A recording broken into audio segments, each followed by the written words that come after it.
अस्सलाम वालेकुम। इस वीडियो में हम चैप्टर नंबर 37 को डिस्कस करेंगे। ये पार्ट 1 है। इसमें हम हाफ चैप्टर को तकरीबन जो है वो इसके अंदर हम डिस्कस करेंगे। मैं आपको एक बार दिखा देती हूँ कि ये आपका चैप्टर नंबर 37 है, research systems for a transition toward sustainability. ये हम जहाँ पर मैंने ये हाईलाइट किया हुआ है यहाँ तक हम इसको डिस्कस करेंगे। तो चलें स्टार्ट करते हैं। जो इस पे दूसरी वीडियो होगी उसका मैं लिंक डिस्क्रिप्शन बॉक्स में दे दूंगी, तो आप वहाँ से देख के तो आप देख लेना उसको। अच्छा, 1987 से अगर हम बात करें तो सस्टेनेबिलिटी के बारे में ग्लोबल लेवल पे बहुत बात होने लगी थी जब ब्रंटलैंड कमीशन ने एक रिपोर्ट रिलीज़ की थी, आर कॉमन फ्यूचर। तो टाइम के साथ साथ सस्टेनेबिलिटी के बारे में जो है वो ज़्यादा बात होने लगी, ठीक है। इसकी इंपॉर्टेंस जो है वो पहले से ज़्यादा बढ़ने लग गई और इसको ज़्यादा अटेंशन मिलने लगी। यूएन सेक्रेटरी जनरल कोफी अनन ने अपनी एक रिपोर्ट दी थी जनरल असेंबली में, मिलेनियम रिपोर्ट। उसमें उन्होंने जो है वो सस्टेनेबिलिटी की इम्पोर्टेंस के बारे में जो है वो बताया था।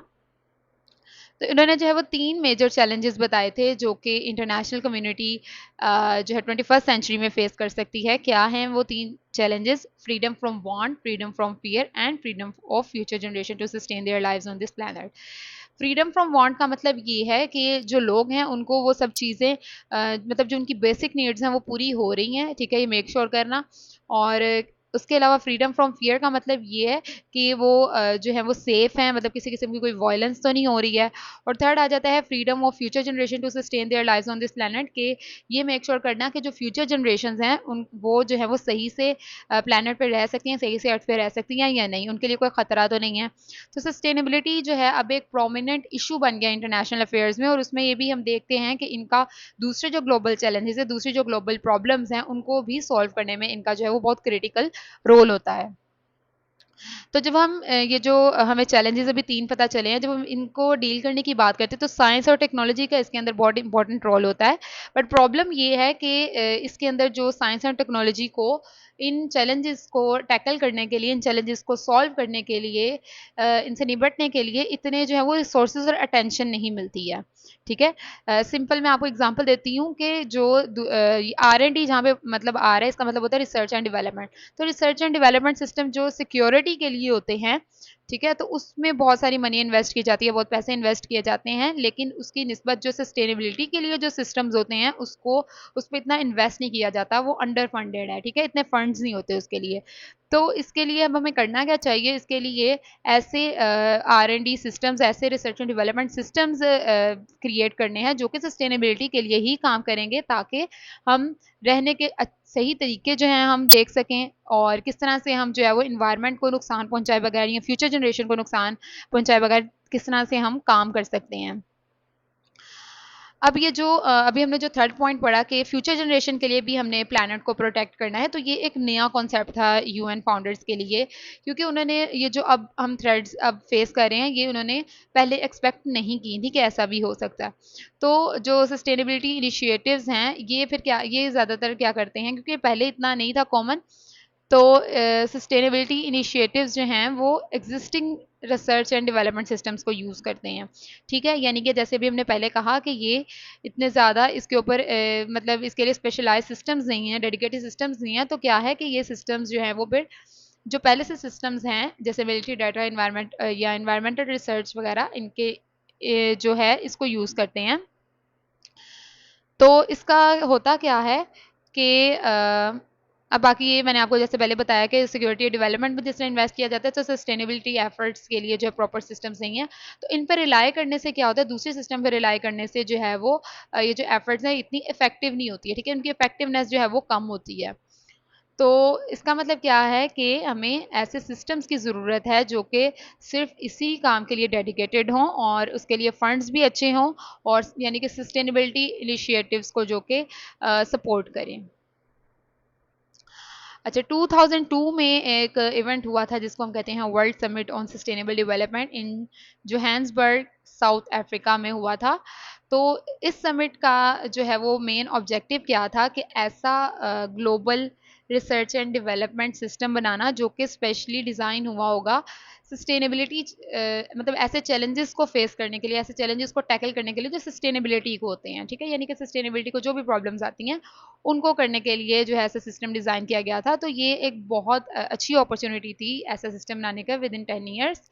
इसका क्या मतलब है, इसके अंदर असल में था क्या, इसमें तकरीबन हम कह सकते हैं कि तकरीबन जो है वो 100 heads of state and government थे, और उसके अलावा तकरीबन 10,000 रिप्रेजेंटेटिव्स थे, जो है वो government, business, non governmental organisation यानी एनजीओज और स्टेक होल्डर्स वगैरह के तकरीबन 10,000 जो है वो रिप्रेजेंटेटिव, इन सबको जो है वो इकट्ठा किया गया था, ठीक है, इस समिट के अंदर। तो ये एक बहुत अच्छी अपॉर्चुनिटी थी।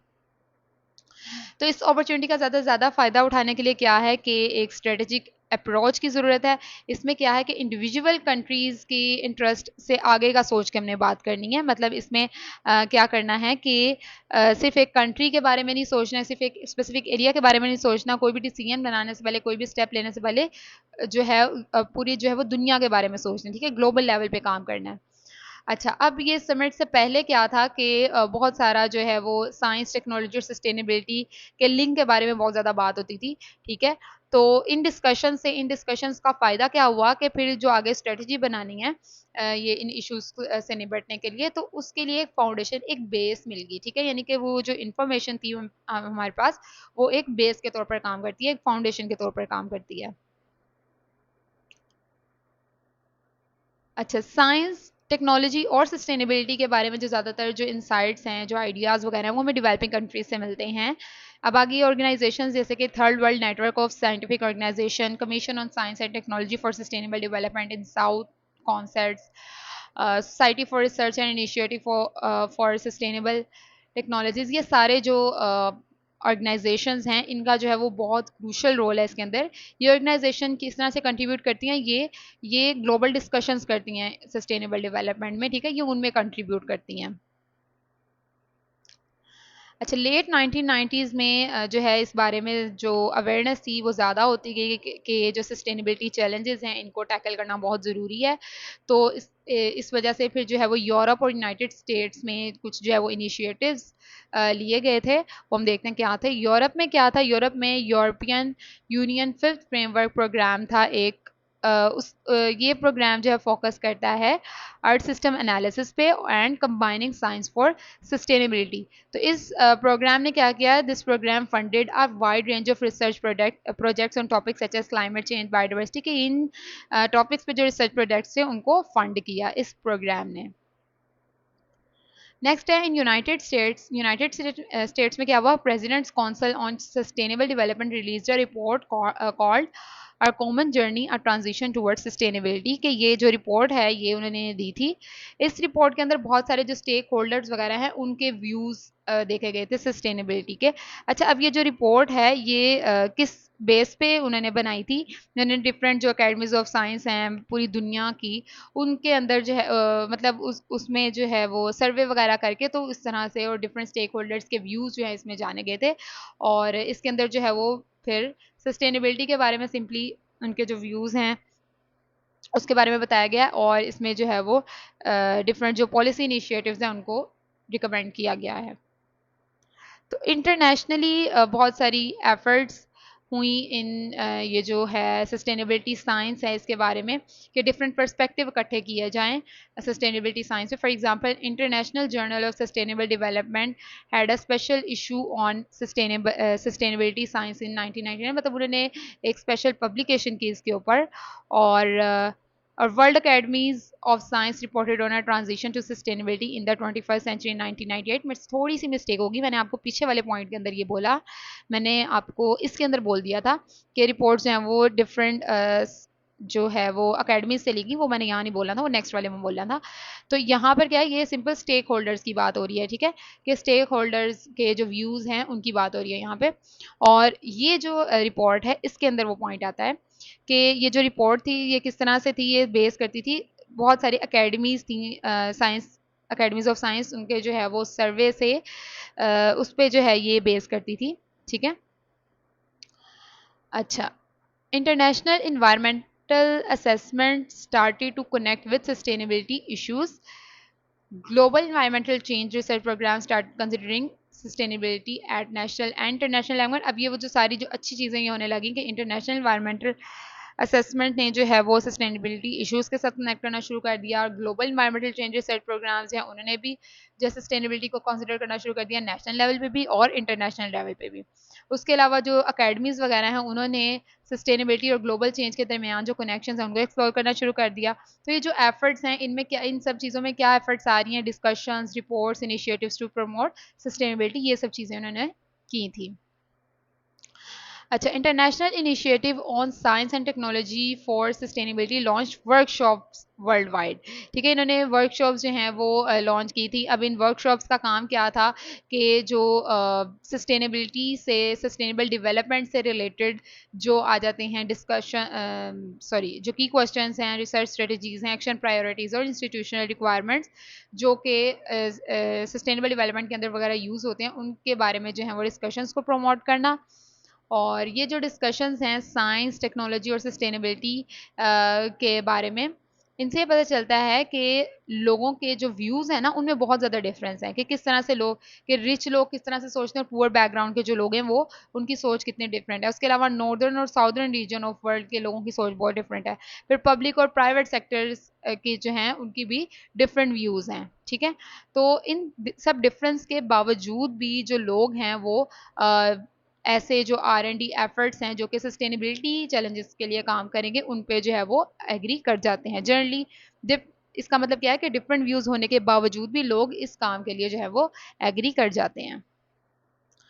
Effective research and development systems for sustainability should be structured in a way that prioritize solving the most urgent problem related to sustainable development. अब इसका क्या मतलब है? इसका मतलब ये है कि ये जो systems हैं इनको इस तरह से डिज़ाइन किया जाएगा कि ये वो problems को पहले solve करेंगे, उन problems पे पहले research करेंगे जो कि urgent है, जिनको सॉल्व करना ज़्यादा ज़रूरी है। ठीक है, और ये जो प्रॉब्लम्स हैं ये पता कैसे चलेंगी कि ये प्रॉब्लम बहुत ज़रूरी है इसको सॉल्व करना पहले, कि वो जो लोग हैं, वो ऑर्गेनाइजेशंस हैं जो जिन पे अफेक्ट हो रहा है इसका, वो इसको आइडेंटिफाई करके बताएंगे। ठीक है, तो इसके अंदर हमने ऐसा नहीं करना कि जो पहले हमें इंटरेस्टिंग टॉपिक लग रहा है उसको हम पहले रिसर्च कर लें, उसके ऊपर पहले रिसर्च करें, या किसी भी टॉपिक को पहले रिसर्च कर लें, ऐसा नहीं करना। जो ज़्यादा अर्जेंट प्रॉब्लम्स हैं उनको पहले उनके बारे में पहले काम करना है। ठीक है, इस तरह के सिस्टम्स होने चाहिए।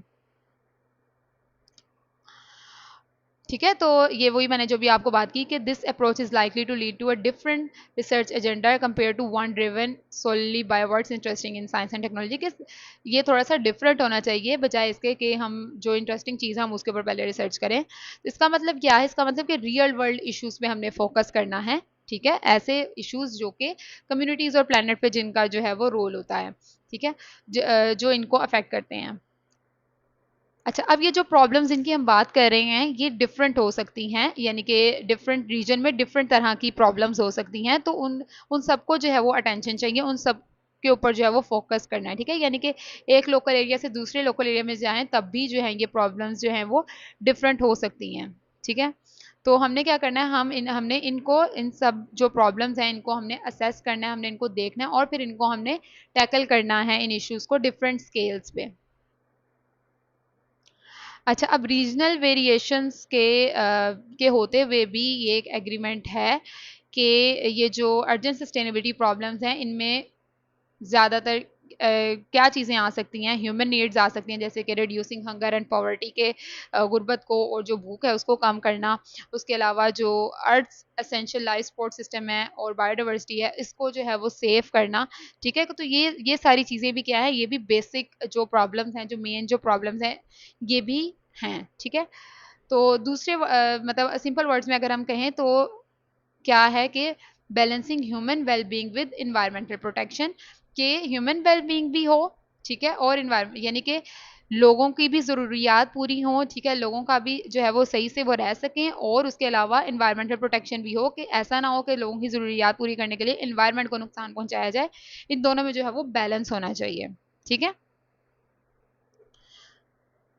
तो उसके अलावा ये जो रिसर्च सिस्टम्स हैं ये बहुत ज़्यादा इंटीग्रेटिव होनी चाहिए। इंटीग्रेटिव होना का मतलब क्या है कि डिफरेंट जो है इसके अंदर क्या है कि डिफरेंट जो कम्युनिटीज़ हैं, स्टेक होल्डर्स हैं, उन सबको इकट्ठा करना है, ठीक है।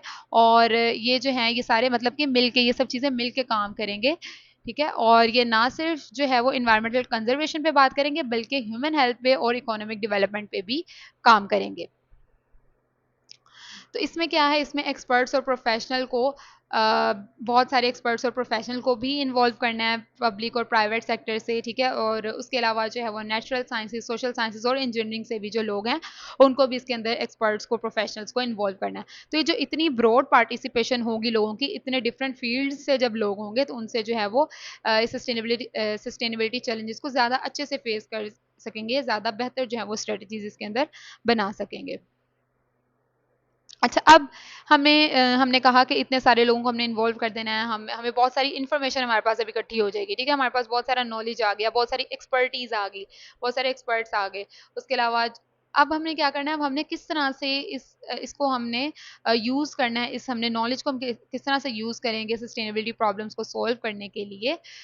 तो उसके लिए मैं यहाँ पर आपको सिंपल, ये इतना सारा लिखा तो नहीं हुआ लेकिन मैं आपको सिंपल करके बता देती हूँ कि इसमें हमने क्या करना है, इसमें हमने लोगों के प्रैक्टिकल एक्सपीरियंस से सीखना है, ठीक है। यानी सिर्फ हमने ये नहीं कहना कि जो सिर्फ साइंटिस्ट हैं या जो अकेडमीज है वहीं से नहीं सीखना। जितने भी लोग कोई भी सस्टेनेबल डेवलपमेंट के लिए, सस्टेनेबल जो भी सस्टेनेबिलिटी चैलेंज के कोई भी ऐसी प्रॉब्लम है उसको सोल्व करने के लिए जो भी लोग काम कर रहे हैं उन सब के पास एक्सपीरियंस होगा। तो हमने उन सब से सीखना है, ठीक है। यानी कि उनके जो है वो इंटरव्यूज़ किए जा सकते हैं और उसके अलावा या फिर जो है वो वर्कशॉप्स की जा सकती हैं जिनके अंदर क्या है कि वो अपना जो एक्सपीरियंस है वो शेयर करेंगे, ठीक है। तो हमने क्या करना है, हमने जो प्रैक्टिकल एक्सपीरियंस वाले लोग हैं उनके लिए हमने अपॉर्चुनिटीज़ पैदा करनी है कि वो डिसीजन मेकिंग प्रोसेस के अंदर भी पार्टिसिपेट कर सकें, ठीक है। जब सस्टेनेबिलिटी के लिए कोई भी डिसीजन बनाया जाए तब भी जो है वो लोग पार्टिसिपेट उसके अंदर कर सकें। तो जब हम इस चीज़ में कामयाब हो जाते हैं, यानी कि हम सही से रिकॉग्नाइज़ कर लेते हैं नॉलेज में से, उसको हम सही से यूटिलाइज़ करते हैं इतने सारे नॉलेज को, और जो प्रैक्टिकल एक्सपीरियंस है जो हमें चीज़ें मिलती हैं, तो फिर हम क्या है कि हमारे पास ज़्यादा चांस होता है कि हम जो भी सस्टेनेबिलिटी प्रॉब्लम हमसे फेस कर रहे हैं उसके लिए हम बेहतर जो है वो सॉल्यूशन वो निकाल सकते हैं, ठीक है। तो इस वीडियो के अंदर इतना ही। नेक्स्ट जो है हम बाकी जो चैप्टर है वो हम नेक्स्ट वीडियो के अंदर डिस्कस करेंगे। अगर आपको इसमें किसी भी पॉइंट पे कोई भी कंफ्यूजन है तो आप कमेंट सेक्शन में बता सकते हैं, और अगर आपको इसके अच्छे से समझ आई है तो भी आप कमेंट सेक्शन में ज़रूर बताएं। Thank you.